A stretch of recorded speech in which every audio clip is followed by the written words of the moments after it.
wealthy man was having an affair with an Italian woman.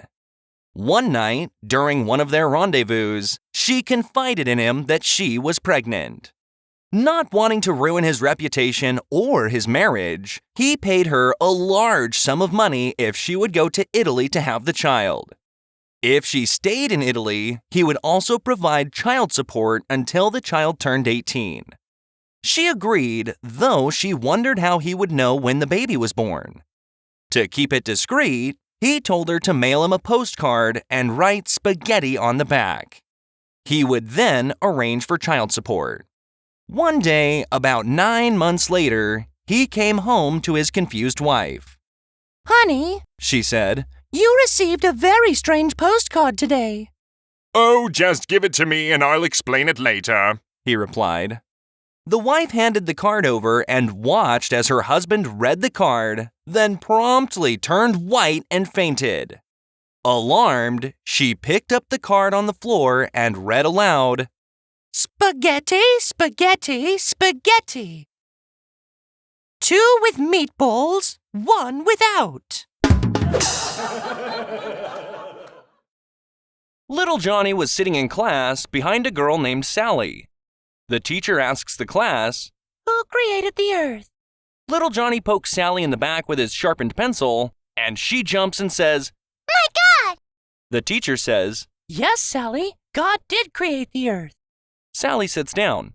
Then the teacher asks, "Where do you go after you live a good life?" Little Johnny pokes Sally again, and she jumps up and says, "Heavens to Betsy!" The teacher says, "Yes, Sally, you will go to heaven after you live a good life." Sally sits down, knowing full well Little Johnny was poking her. Sally gave Little Johnny an angry glare, and she turned around. Then the teacher asks the class, "What did Eve say to Adam after their 77th child?" Little Johnny pokes Sally harder this time, and Sally jumps, turns around and says, "If you stick that thing in me one more time, I swear I'm gonna lose it." A woman is angry because her husband is late coming home again. So she writes him a note saying, "I've had enough. I've left you. Don't bother coming after me." Then she hides under the bed waiting to see his reaction. After a short while, the husband comes home. She can hear him in the kitchen before he comes into the bedroom. Then she sees him walk towards the dresser and pick up the note. After a few minutes, he writes something on it before picking up the phone and calling someone. "She's finally gone. Yeah, I know, about time. I'm coming to see you. Put on that sexy lingerie that I bought you. I love you too. Can't wait to see you." He hangs up, grabs his keys, and leaves. The wife hears the car drive off as she comes out from under the bed. Seething with rage and tears in her eyes, she grabs the note from the dresser to see what he wrote. "I can see your feet. We're out of bread. Be back in 5 minutes." A blonde gets a new job cutting down trees. On the first day, her boss hands her a chainsaw and says, "Now go into that forest and cut down as many trees as possible. Please be careful and remember that the minimum is 6 trees a day." The blonde goes into the forest and begins cutting down trees. But by the end of the day, she only manages to cut down 4 trees. Her boss decides to give her another chance, but the next day, she only manages to cut down 3 trees. Her boss decides to give her one last chance, but on the 3rd day, she only cuts down 2 trees. As she finishes work, her boss calls her over and says, "You must be doing something wrong, so watch how I do it, then I'll give you one more chance. But if you still can't cut down 6 trees a day, you're fired." He positions himself in front of a tree and starts up the chainsaw. The blonde gets a confused look on her face and says, "What's that noise?"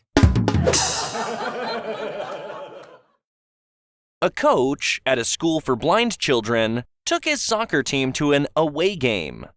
They decided to stop for a rest. The coach headed over to a diner as he let the children work off some energy in a nearby pasture.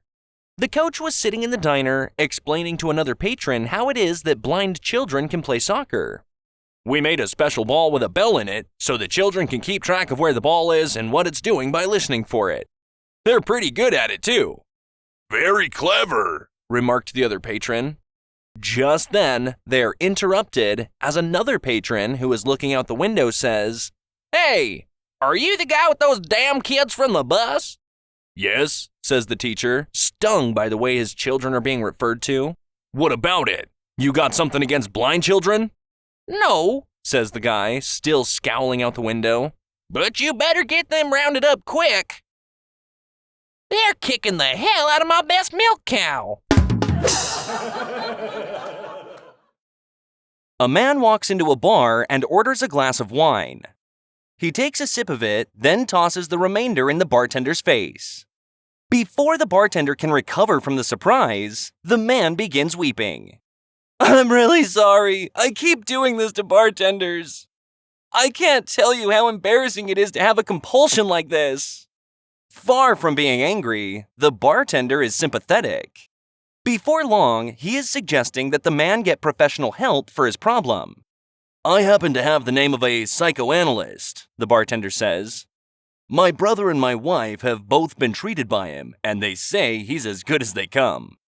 The man writes down the name of the doctor, thanks the bartender, and leaves. The bartender smiles, knowing he's done a good deed for a fellow human being. 6 months later, the man is back. "Did you do what I suggested?" asks the bartender, serving the man a glass of wine. "I certainly did," the man says. "I've been seeing the psychoanalyst twice a week." He takes a sip of wine, then he throws the remainder into the bartender's face. The flustered bartender wipes his face with a towel.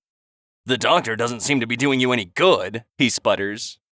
"On the contrary," the man says, "he's done me a world of good." "But you just threw the wine in my face again," the bartender exclaims. "Yes," the man says. "But it doesn't embarrass me anymore."